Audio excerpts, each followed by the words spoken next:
Okay, so December 6 special episode 3069, 3070, and 3071.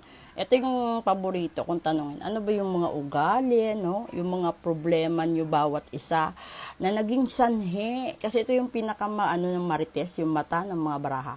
Siya yung nagbibigay talaga ng specific na nga kaitsusan sa buhay. So, yes, sa gustong magpabook ng private reading, sa gustong magpabook ng ritual, etc., sabihin nyo na at huwag nyo nang dalhin sa 2024 ang kamalasan at mga stress sa buhay. Okay. First card.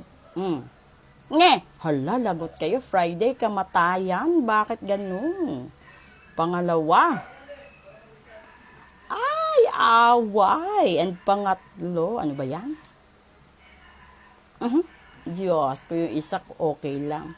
Okay, so kasi ganito, ibig sabihin, no, siguro, pag nasa pamilya, may alitan kayo. Kung minsan, hindi mo maiwasan na magalit, mainis, no? At minsan masasabi mo na sana mawala na lang siya sa mundo, 'di ba? At wag niyong laging sabihin yan kasi baka matuluyan. Dahil dito lumabas ang kamatayan. So, kung na-offend ka, no, kung galit ka, wag mo nang kausapin at wag mo nang harapin yung tao. Kasi yung kailangan mo lang naman, tanggapin. No? Kung ikaw yung may pagkakamali, tanggapin mo. Kung ikaw yung tawag nito, yung tama, magkalma ka lang din. Kasi, hindi katulad ngayon, no? Hindi lahat ng tao na may bonus is may matatanggap pa. Kasi yung iba, June pa lang, binenta na nila yung 13-month nila tsaka bonus nila. So, ibig sabihin, pagdating sa buwan na ito, yung iba mangungutang na ng mga vouchers, yung iba mangungutang na lang para sa Pasko at para sa bagong taon, 'di ba? So yung mangyayari, yung utang na yan sa Pasko at bagong taon, tatawid talaga sa 2024 at ang mangyayari, buong taon ng 2024, lubog kayo sa utang. Yun na yun. Kasi hindi nyo naintindihan. Mas mabuti pang wala kesa mangutang ka para ihanda. Kasi yung utang ang madadala mo at hindi yung blessing. Dahil yung yung may-ari ng inutang mo, talagang mangangarap yan at magwi-wish na sa pagbalik ay pagpasok ng 2024, lahat ng pinautang ko magbabayad. O, di ba? So, ngayon, tanggalin nyo na yung mga ganyan. So, kadepende sa inyo yan kung paano nyo i-manage yung sarili ninyo.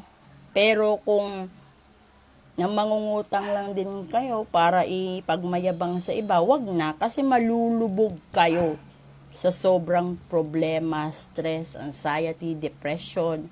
Kasi alam mo, yung blessing naman, no, hindi yan, wala siyang specific. Walang specific year, date, and time. Yung nangyayari lang dyan is, ibinibigay ni universe and ni God if you deserve that blessing right away. But if not, wala. You have to continue. You have to move on. You have to work. Kasi kung nasaktan ka, kung broken ka when it comes to love, nasa love lang naman. Huwag kang maging broke sa finances. So, if you have a good relationship with your family, with your coworkers, or students, or whatever, you keep yourself calm. Ganun lang ito. You keep yourself stable and harmonious rather than being a nagger, no? Yung parang lahat na lang yata ng buhay or lahat ng sakit nasa sayo, lahat ng reklamo nasa sayo, pati katamaran nasa sayo na rin, 'di ba? So, walang ganon. Wag kang maging wag kang tawag nito, yung parang kasi may tao na patiyempo lang kung gusto niya na tumulong, may tao din na wala. Iba kasi yung trabaho sa obligasyon. So, bawat miyembro ng pamilya may obligasyon sa loob ng bahay nila. Pero, bawat miyembro din ng pamilya kailangang magkaroon ng trabaho para meron kang sarili mong pera na huhugutin kung kailangan mo, di ba? Hindi naman po pwede kasi na nakasandal ka for life sa magulang mo, sa kapatid mo, or sa kahit kanino. Lalong-lalo na kung yung para pang dagdag ka na lang sa problema ng ibang tao, or alam mo na ayaw na ng ibang tao sa'yo, alam mo na nagagalit na sila sa'yo, pero kinakapalan mo pa rin yung mukha mo. Ito kasi, yung matinding galit, minsan nagdudulot ng stroke, kaya namamatay. No? Hindi mo ma-manage yung self mo. So, kung ayaw mong ma-offend, ayaw mong makarinig ng masakit na salita sa ibang tao, iwasan mo na maging pasaway, iwasan mo na maging pabigat, iwasan mo na maging pasanin. Kasi, hindi naman ipinanganak yung isang tao para isalba ka sa buong buhay mo. Ipinanganak tayo kasi may kanya-kanya tayong obligasyon. May kanya-kanya tayong mission sa buhay. And then we have a lot of lessons to learn para sa sarili natin. And yung pinakamaganda kasi, hindi ka talaga pabigat. Ay, nako. So, let's proceed sa English episode, sa Dark and Light, and then sa Real Talk natin. Bye!